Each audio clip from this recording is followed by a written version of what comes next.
Titanic کے بعد اگر لوگوں کو کسی شپ پر یقین تھا تو وہ تھی MV ایکسپلورر۔ یہ دنیا کی پہلی کروز شپ تھی جس کو خاص بنایا ہی برف میں چلنے کے لیے تھا۔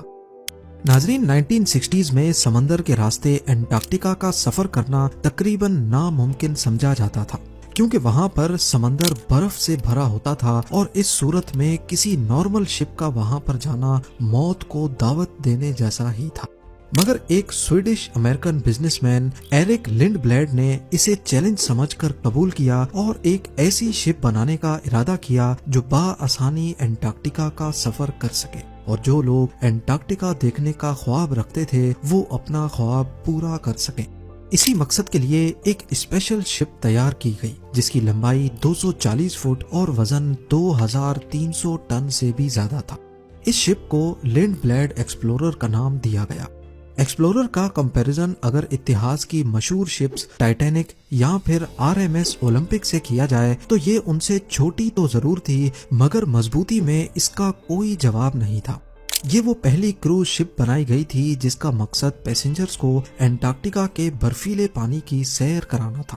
نارملی یہ کام عام شپس نہیں کر سکتی۔ اگر کبھی شپس کو برفیلے سمندر میں جانا ہو تو ان کے آگے آئس بریکر لگایا جاتا ہے، لیکن یہ آئس کلاس 1A شپ، یعنی اس کو برف میں چلنے کے لیے آئس بریکر کی ضرورت نہیں تھی، بلکہ اس کا باؤ ایسے ڈیزائن کیا گیا تھا کہ شپ کے وزن سے ہی برف ٹوٹتی جاتی تھی۔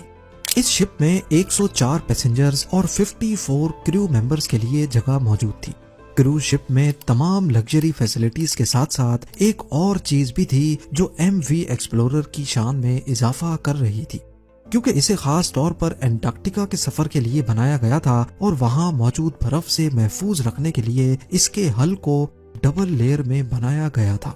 لانچ ہوتے ہی یہ شپ پوری دنیا میں فیمس ہو گئی اور لوگ اس پر سوار ہو کر انٹارکٹیکا جانے کی خواہش رکھنے لگے۔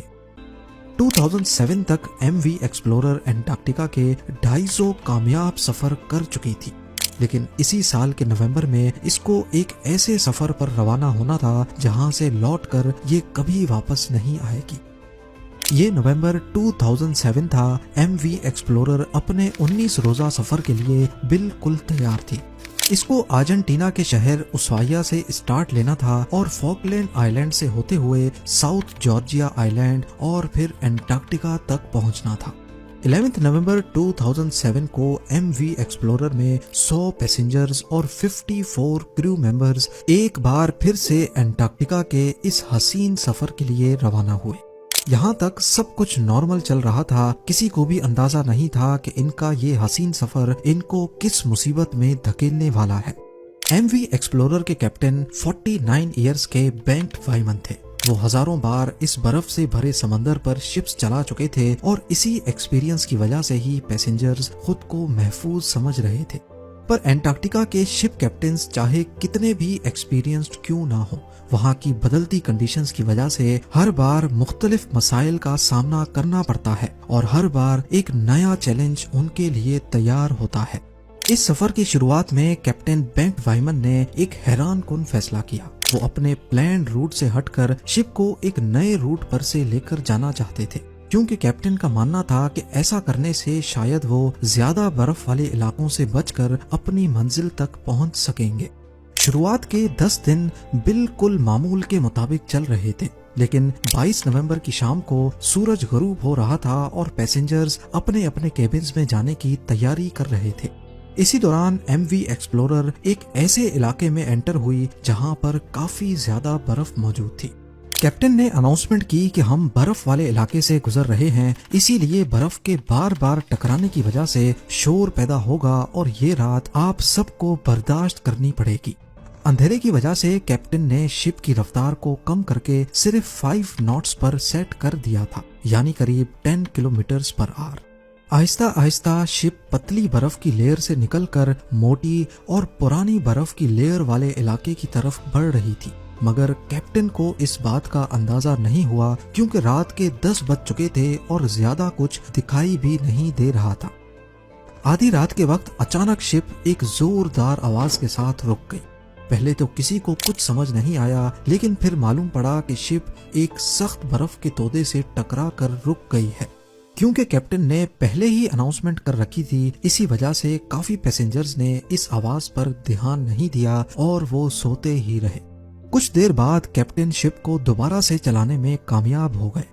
ایم وی ایکسپلورر اب دوبارہ سے برف کو کاٹتی ہوئی برفیلے سمندر میں آگے بڑھ رہی تھی، مگر کیپٹن سمیت شپ میں سوار پیسنجرز یہ نہیں جانتے تھے کہ شپ کے حل میں ایک سوراخ ہو چکا ہے اور پانی اب دھیرے دھیرے شپ کے نچلے حصے میں جمع ہونا شروع ہو چکا ہے۔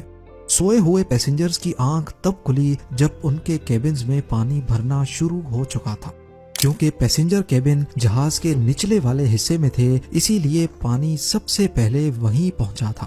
یہ دیکھتے ہوئے پیسنجرز میں اچانک ایک خوف کی لہر دوڑ گئی۔ ہر کوئی اپنی جان بچانے کے لیے ادھر ادھر بھاگنے لگا۔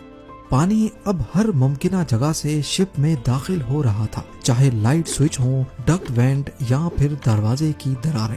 جب تک کیپٹن کو اس بات کا علم ہوا تو کئی کیبنز پانی سے بھر چکے تھے۔ پہلے تو ان کو لگا کہ شاید چھوٹا ڈیمیج ہوا ہے جس پر قابو پایا جا سکتا ہے، لیکن جب پانی کا پریشر بڑھتا ہی جا رہا تھا تو کیپٹن بھی سمجھ گیا کہ بات اب قابو سے باہر نکل چکی ہے۔ کیپٹن نے فوری طور پر شپ کو خالی کرنے کا آرڈر دیا اور تمام لائف بوٹس کو ڈپلوائے کرنے کا فیصلہ کیا۔ اسی دوران شپ برفیلے علاقے سے تو نکل چکی تھی، مگر پانی جمع ہونے کی وجہ سے وہ ایک طرف جھک گئی تھی۔ کریو ممبرز جلدی سے شپ کو خالی کرنے اور انسانی جانوں کو بچانے میں مصروف تھے۔ شپ اپنی منزل سے 46 کلومیٹر دور تھی اور منزل پر ڈیمیج شپ کے ساتھ پہنچنا ناممکن تھا۔ دوسری طرف مسئلہ یہ بھی تھا کہ انٹارکٹیکا کا یہ سمندر برف ہونے کی وجہ سے بہت زیادہ ٹھنڈا تھا اور یہاں کی ٹھنڈی ہوا کی وجہ سے لائف بوٹس پر زیادہ دیر رہنا بھی ممکن نہیں تھا۔ اسی لیے کیپٹن نے ایکسپلورر کے قریب موجود دوسری شپس کو SOS کے سگنلز بھیجنا شروع کر دیے۔ یہ سگنلز نیشنل جیوگرافک اینڈیور اور نارج نامی شپس کو بھیجے گئے تھے، مگر یہ شپس بھی کافی دور تھیں اور ان کا فوراً یہاں تک پہنچنا ممکن نہیں تھا۔ آہستہ آہستہ پانی ایم وی ایکسپلورر کے سیپریٹر روم میں جمع ہونا شروع ہو گیا۔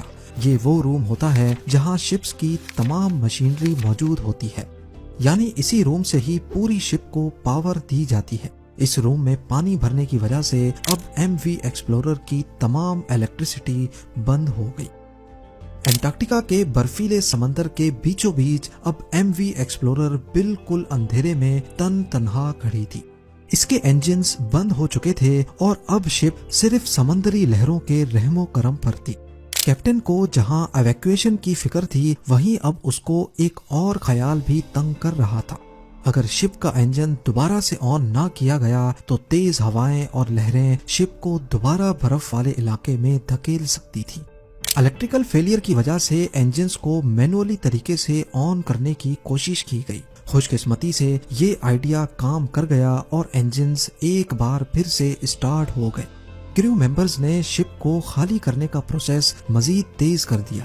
کچھ ہی دیر میں جہاز پر سوار تمام افراد 4 لائف بوٹس میں سوار ہو کر ٹھنڈے ترین پانی میں اتر گئے۔ کچھ دیر تک کیپٹن اور چند کریو ممبرز شپ کو سیدھا کرنے کی کوشش کرتے رہے، لیکن آخرکار انجن ایک بار پھر سے بند ہو گئے۔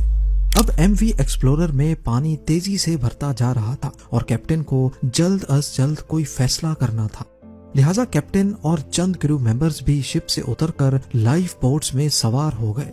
اب یہ 150 سے زیادہ لوگ لائف بوٹس میں موجود ٹھنڈے ترین سدرن اوشن میں کھلے آسمان کے نیچے کسی مدد کا انتظار کر رہے تھے، اور ٹھنڈی ہوا ان کا انتظار مشکل سے مشکل بنا رہی تھی۔ اگلے 4 گھنٹوں تک یہ انتظار جاری رہا اور آخرکار ایک شپ ان کو بچانے کے لیے پہنچ گئی۔ یہ نارڈ شپ تھی جسے کیپٹن نے SOS کال دی تھی۔